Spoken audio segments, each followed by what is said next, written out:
어제 이어서 계속해서 메뚜기 재앙을 통해서 하나님의 여호와의 날이 무엇인가를 요엘서가 이야기하고 있습니다.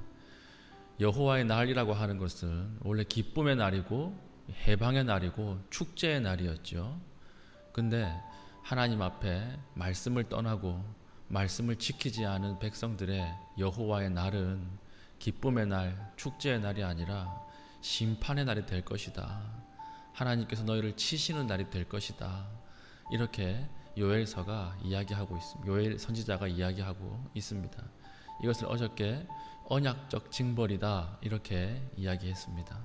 원래 언약적 징벌이라고 하는 것은 자기 백성에게 허락된 것이 아니고 이방인들에게 하나님이 행하시는 것인데, 자기 백성조차도 하나님의 말씀을 떠났을 때 하나님께서는 동일하게 이방인과 같이 징벌의 심판의 대상으로 삼는다. 이것을 어제 요엘 선지자가 이야기를 했던 것입니다. 그래서 그 당대에 있었던 가장 큰 재난 중에 하나였던 메뚜기 재앙을 통해서 메뚜기 재난이 가지고 오는 그 세 가지 특징이 있었죠. 첫 번째, 곡식이 다 사라져서 예배가 끊어진다라고 하는 것이고, 두 번째, 예배가 끊어진 이후에 먹을 것이 없어서 너희가 가난해질 것이다 이렇게 예언을 했고, 세 번째가 평화가 사라질 것이다. 너희는 항상 불안한 상태로 살게 될 것이다. 이것을 메뚜기 재난을 통해서 이야기했던 것입니다. 보면 오늘 코로나 상황과 똑같죠. 여기 요엘서가 참 읽으면 메뚜기란 재난 이 부분을 딱 빼고 코로나 상황이라고 넣어 읽으면 똑같습니다. 오늘 우리도 코로나라고 하는 이 재난 가운데 있지 않습니까? 요엘 선지자가 메뚜기 재난을 통해서 여호와의 날이라고 하는 것을 바라보았던 것처럼 오늘 우리도 요엘 선지자를 통해서 오늘 코로나 상황 속에서 여호와의 날 무엇인가를 다시 살펴볼 수 있어야 한다라고 하는 것이죠.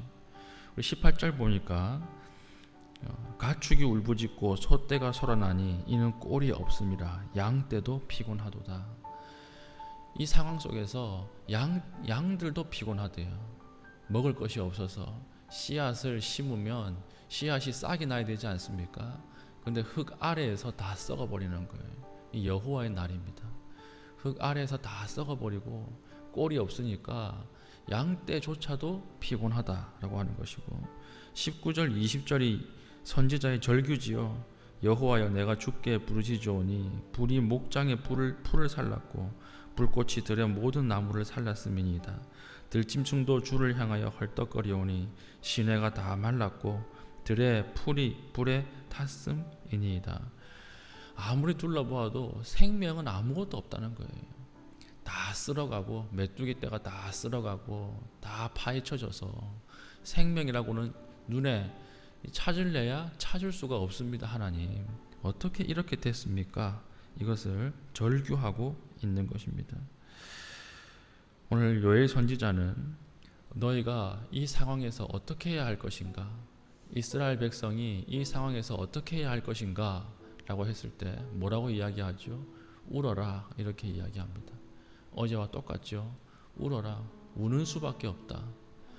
혹시라도 울면 하나님께서 긍휼을 베푸셔서 너희들에게 은혜를 베푸실 줄 모르나? 그전에는 안 된다는 거예요. 법규와 제도와 시스템을 바꾸는 것으로는 안 된다. 그걸로는 불가능하다는 거예요. 대통령 지도자 누가 뽑히는가에 따라서 바뀌는 것이 아니다. 오로지 하나님의 긍휼과 은혜가 임하지 않고서는 너희는 언약적 징벌의 대상으로 전락하고 말 것이다.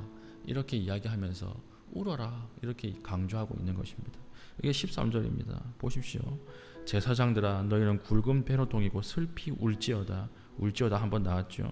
제단에 수종드는 자들아 너희는 울지어다 두 번 나왔죠. 내 하나님께 수종드는 자들아 너희는 와서 굵은 베옷을 입고 밤이 새도록 누울지어다. 이것은 엎드려서 울라는 거예요. 누울지어다.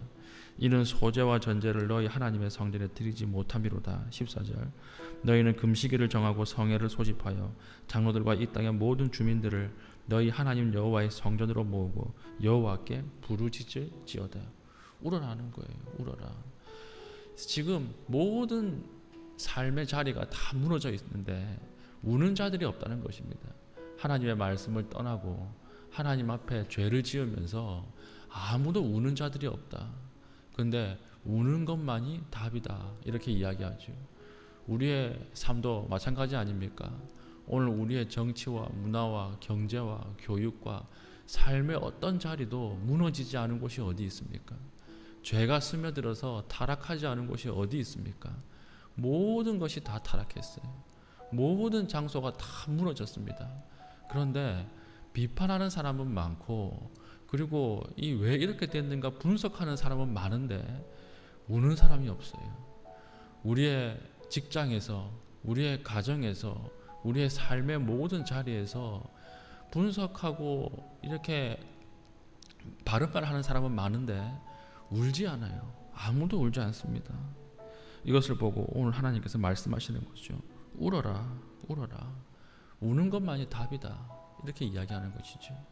습기가 마르면 가시가 된다고 말씀을 드렸었죠. 선인장들 왜 가시가 이렇게 많은가? 식물학자들이 습기를 빼앗기지 않으려고, 습기가 워낙 없으니까 잎이 말리고 말리다가 안 돼서 나중에는 가시가 되었다. 이렇게 이야기합니다. 습기가 마르면요 가시 됩니다. 물기가 마르면요 가시가 돼요.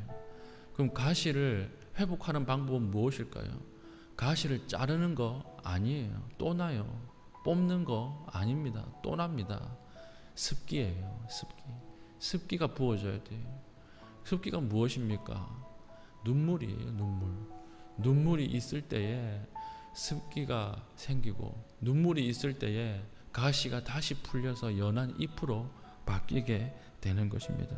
우리의 기도가 이래야 한다는 것입니다. 한번 돌아보십시오. 우리의 기도가 정말 하나님 앞에 올바른 기도라고 할 수 있습니까? 개인적으로 깊이 우리의 기도를 분석해 보십시오. 아니죠. 대부분이 회유, 아니면 일방적인 통보, 아니면 하나님이 협박하는 것, 그것으로 끝나지 않습니까? 아니라는 거예요. 너희는 금식하고 덮어놓고 울라. 성회로 모여서 엎드려서 울라. 이렇게 이야기하는 것입니다. 금식하고 울라라고 하는 말은 무슨 말인가 하면, 우리가 빨리 금식하고 하나님의 은혜를 입어서 다시 회복하고 이전으로 돌아가자, 이게 아니에요. 하나님을 조정해서 우리가 원하는 것을 얻고 다시 빨리 돌아가자, 이게 아니에요. 하나님 앞에서 우리의 잘못된 죄악들을 돌아보고 깊이 자성하고 하나님 앞에 죄인의 자리에 서 있는 것입니다. 죄인의 마음으로 서 있는 것입니다. 하나님의 심판을 기다리는 그런 심정으로 서 있는 것, 이것이 바로 금식하고 울라라고 하는 것이죠. 오늘 우리의 기도의 제목 중에 울어야 할 곳이 얼마나 많습니까? 그런데 울지 못했죠. 울지 못한 이것을 우리가 애통해 하면서 오늘 좀 하나님 앞에 눈물을 회복시켜 달라고 기도했으면 좋겠습니다. 눈물이 회복될 때에 하나님께서 혹시라도 은혜를 베푸실 줄 모릅니다. 우리가 우는 가운데에 하나님의 긍휼이 하늘에서부터 혹시라도 임할 줄 모릅니다. 우리가 바랄 것은 이것밖에 없다라고 하는 것입니다. 오늘 우리가 하나님 앞에 기도할 때에 정말 삶의 자리에서 무너진 것들, 우리 삶의 모습에서 무너진 것들을 놓고 애통해하면서 기도할 수 있기를 바랍니다. 우리의 삶이 무너졌고, 가정이 무너졌고, 직장이 무너졌고, 우리가 살고 있는 모든 장소가 다 무너지지 않았습니까? 이것을 놓고 좀 애통해하면서 기도하고 하나님의 은혜와 하나님의 긍휼하심이 오늘 이 자리에 임하게 해달라고 기도할 수 있는 믿음의 신실한 주의 종 되시기를 축복합니다. 아멘. 기도하겠습니다. 기도할 때에 오늘 말씀을 붙잡고 기도하기를 원합니다. 우리의 삶의 자리가 무너졌습니다. 하나님, 애통하는 마음 주시고 눈물로써 습기를 제거할 수 있게 하여, 가시를 제거할 수 있게 하여 주시옵소서. 기도하시고 이후에 또 코로나 상황을 놓고 기도해 주시길 바랍니다. 빨리 코로나 상황이 하나님 지나가고 하나님 앞에 또 우리의 또 예배들이 회복될 수 있도록, 모임들이 회복될 수 있도록 기도해 주시고, 또 내일 있는 직분 봉사자 세미나 이 위에 많은 자들이 함께 와서 목회 철학을 공유하고 하나님 앞에 한 마음으로 내년 달려나갈 수 있는 힘을 달라고 기도하신 이후에 개인적인 기도의 제목들을 가지고 기도하시고 자유롭게 기도하시겠습니다.